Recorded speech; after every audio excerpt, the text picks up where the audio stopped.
Hey friends, welcome back to my channel. It's Ian with Out of This World Reader.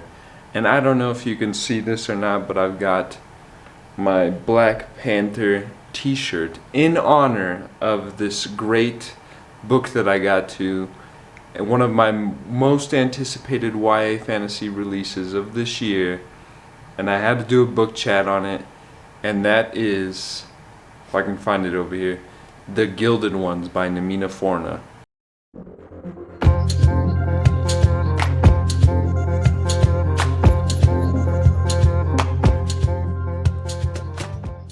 Like I mentioned, this is a YA fantasy and is actually a debut novel for the author, and it is following Decca, a young girl who's kind of living in this society where your fate is determined by the color of your blood. And should your blood run gold, then you are essentially deemed a demon of sorts and you are sentenced to death. And of course, Decca's blood runs gold, so she is cast away, sentenced to death, but this mysterious woman shows up and offers her the chance to fight for the Emperor, fighting these so-called monsters, the Death Streaks, and a chance of just a different life. And from there she travels to this training academy with this mysterious woman where a whole other group of just young girls and women in general just come together to fight these Death Streaks. And then the story just takes off from there. From the start, this book, to me, it seemed, was just very dark. The fact that your blood just, for the women anyway, determined what their life was like. That just, and the way that they found out, you'll learn in the book, like the ceremony that takes place, like it's just some dark stuff. And then the village that Decca comes from, they view her very poorly and treat her as an outcast because her skin color is different from everybody else's. And then on top of that, she is like a young girl and a woman. And in this society and this world, women are essentially viewed lowly. Like this is ceremony essentially determines like whether they can marry and kind of have children and just have a job. And whether or not your blood runs gold or red, then that essentially determines what the woman's jobs are. And it was just very dark to me, it seemed. And then the only thing I'll say about this is you'll learn later on in the story that the Alaki, I believe is what they're called, they can essentially only die one way. And that's just all I'm going to say. You'll learn about it if you read it. Like I mentioned, this society and world that they live in, it just views women as lowly and just the bottom of the totem pole compared to men. And I loved how the author kind of depicted this, and because it's important to read about. And she showed these women and the training academy and just the Alaki in general as being strong, and they just form these bonds together. But when Decca arrives at this training academy, she starts to form these bonds with the other Alaki and just the trainers in general. And it was so heartwarming to see. And I loved how the author kind of took her spin on this. I also love how the author included a wide range of diversity in the story. It seemed to me like every character kind of came from a different race or ethnicity, culture. I mean, it's got it all. And I loved how she kind of included that in the story and kind of just took her own spin on it. The visualizations that I got from the story are some of the best that I've ever experienced. I mean, this is similar to Raybearer by Jordan Ifueko, which I read earlier in the year, and I love that one as well. But I also got like some vibes of like Black Panther, kind of one of my favorite Marvel movies, and just Atlantis, The Lost Empire, another favorite movie.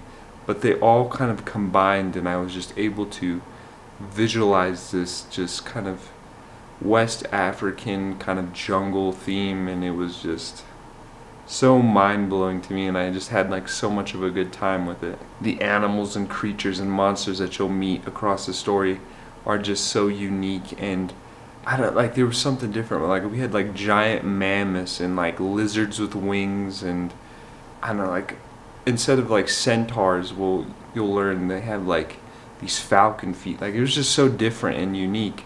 And I love that I was able to kind of just imagine this kind of, I don't know how to explain. I'm at loss of words, but just the visualizations that I got from this are just top notch and some of the best that I've ever experienced while reading. And the plot to me seemed pretty fast paced. I got through it pretty quickly in a couple of days, I think, if that. But I just love the situation that Decca found herself in with like the training academy and just hunting down these death streaks that you'll learn more. Shrieks, I've probably been saying that wrong this whole video.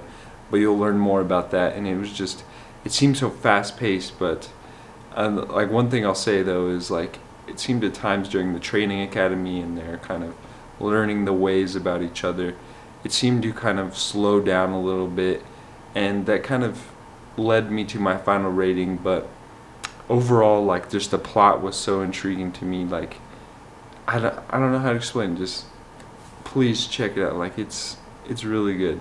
And then as the plot progresses, you just learn more about Decca and her friends and her past and just the world in general, and it just, like, it's got it all. Like, it has the world building and the character building, like character driven story. I mean, it was just like, to think that this is a debut novel is like unbelievable, because it shows that like the author Namina Forna really put in some work to kind of study West African kind of culture, and it showed in the story. Some things I didn't like about the story, and like I mentioned with like the training academy, it seemed at like times it was just very slow and repetitive. It seemed like the crew would just kind of essentially do a little bit of training, go out on a raid, and then come back, and then it would just repeat and repeat and repeat, and we weren't given much more. But that really didn't last too long. It was just that kind of middle chunk, like the middle hump that you have to get over to kind of get to that end. That was just the best time that I've had. This next thing is a spoiler, so I'll make sure to leave a timestamp to the end of this kind of topic. But one of the deaths that Decca faces was disembodiment, and there was a point where she was talking to another character with her head not being attached to her body, and I was just kind of sitting there kind of skeptically.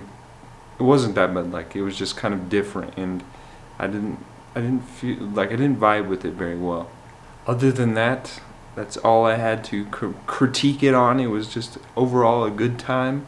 I'm glad I got to it. I'm really glad I started this new series, and I'm patiently awaiting the second installment.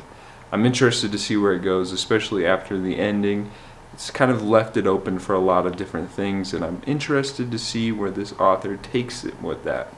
Overall, my final rating on the book was 4 stars, and that was mostly because of the kind of that repetitive stage in the middle with the training academy.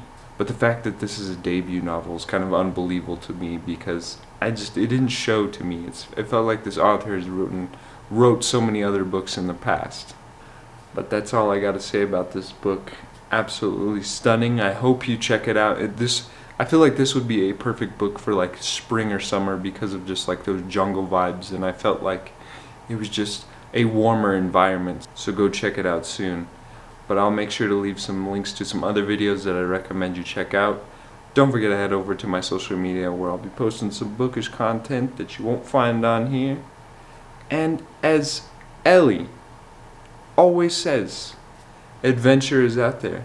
So I'm gonna catch you next time. Bye.